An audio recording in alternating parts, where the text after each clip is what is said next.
déclaration de politique générale est un moment important et qui suit un processus normal. Le processus normal, il est lié déjà aux commissions. Le Premier ministre vient faire un résumé qui doit correspondre exactement au processus qui a été arrêté, aussi bien en commission qu'en plénière. Et c'est ce qui s'est passé ici. C'est pour ça que ce que je veux dire de la déclaration de politique générale du Premier ministre, c'est une déclaration qui épouse ce qu'on a fait en commission, ce qu'on a fait également en plénière, avec les ministres qui sont là présents. J'ai été vraiment très satisfait de la déclaration du Premier ministre. Pourquoi? Parce qu'il a décliné comme il le faut la feuille d'ordre du président de la République. En tout cas, ce qu'on attendait sur lui, il a magnifié. Les grandes lignes, les grandes orientations du président de la République ont été totalement décrites par le Premier ministre. Et ça, c'est très important. C'est surtout de l'acte 3 de la décentralisation. La territorialisation des politiques publiques, il l'a dit de manière très détaillée. Et aussi la subvention qui a été doublée, triplée par le président de la République, les fonds de concours, les fonds de dotation. Tout a été vraiment libellé par le Premier ministre. Ça, c'est très important pour nous. Ils ont parlé de plan stratégique pour les Sénégalais de l'extérieur. Maintenant, nous, en tant que Sénégalais de l'extérieur, on s'est dit qu'il y a eu beaucoup de discours précédents. Mais maintenant, comme c'est au futur, on va essayer de voir, en tant que nouveau élu de la diaspora, de voir ce que ça va donner. En tout cas, nous sommes prêts à l'accompagner, à jouer le rôle de député du peuple au niveau de la diaspora pour ça. Et je crois que nous avons eu les grands dossiers par rapport à la pêche, par rapport à l'agriculture, par rapport à l'élevage et surtout par rapport au panier de la ménagère qui aujourd'hui est le problème des Sénégalais.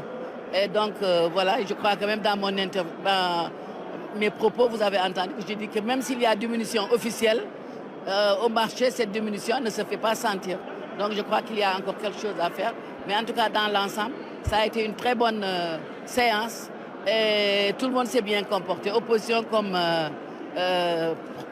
pouvoir. Aujourd'hui, il nous parle d'un PAP 3, c'est-à-dire une nouvelle version du plan Sénégal émergent. Je pense qu'aujourd'hui, au point où on en est, si on se rappelle de 2012, on était là à lutter contre la cherté de la vie, on était là à lutter contre la cherté du loyer. Aujourd'hui, on est dans le même contexte. Pourquoi ça n'a pas marché? C'est ça qu'on a besoin de comprendre. Et quelle allait être la touche personnelle du Premier ministre Amadou Ba? C'est autant de choses qu'on n'a pas pu sentir aujourd'hui. Et on a posé nos questions les plus calmement du monde. Mais aujourd'hui, ce que je veux dire, c'est que c'est du classique, c'est du basique. Rien de bien concret. Et le contexte dans lequel on est prédisposé cela. Nous avons posé au Premier ministre les questions que nous avions jugé nécessaire de lui poser. Le Premier ministre a répondu. Nous l'avons interrogé sur l'état de droit. Parce que l'état de droit nous importe beaucoup. Le Sénégal est un pays réputé, un pays démocratique. Et nous avons vu que notre pays a été de plus en plus écorché. Par rapport au code électoral, il dit que le ministre de l'Intérieur devra donc incessamment peut-être appeler et que si on est ouvert, on va en parler. Et il parle aussi de leurs ouvertures. En tout cas, les Sénégalais sont là, nous les attendons. Comme nous avons eu à lui dire qu'il se profile à l'horizon des élections présidentielles qui sont d'un enjeu capital, de l'opposition bande les muscles, le pouvoir bande les muscles, il y a nécessité de calmer le jeu, il faut que les Sénégalais se parlent. Beaucoup d'aspects qui sont déjà dans le plan Sénégal émergent et qu'il entend amplifier. C'est-à-dire qu'il a déjà dit que ça va être un gouvernement de consolidation des acquis. Les acquis du PSE, nous le savons tous, nous avons trouvé un Sénégal avec un taux de croissance extrêmement hérétique en 2012.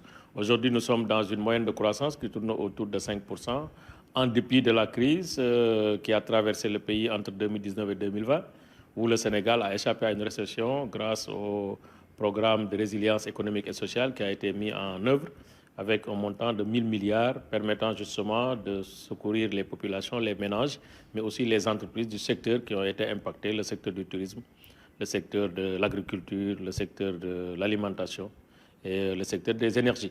Donc je pense que ça, c'est des acquis qui sont très forts et je comprends que le Premier ministre veuille encore travailler sur cette trajectoire de croissance. Déjà cette année, nous avons un budget de 6 400 milliards avec un taux de croissance prévu de 10%, donc un taux de croissance à 2 chiffres pour la première fois depuis 20 ans. Nous pensons que cette consolidation aussi sera poursuivie dans des secteurs stratégiques comme l'éducation, il en a parlé, une école de qualité, une école d'excellence, comme les universités, l'élargissement de la carte universitaire. En 2012, le Sénégal comptait 5 universités. au niveau de régions, des 5 régions du Sénégal. Aujourd'hui, nous sommes à 12 universités et nous escomptons ouvrir l'université du Sénégal oriental à Tambacounda, ce qui ferait que la carte universitaire serait déjà dans la quasi-totalité des régions du Sénégal, ce qui est important pour avoir des universités spécialisées, des universités de proximité. Nous savons également que dans le cadre de la santé, les acquis sont énormes à consolider. Déjà, nous l'avons, il est revenu sur les acquis.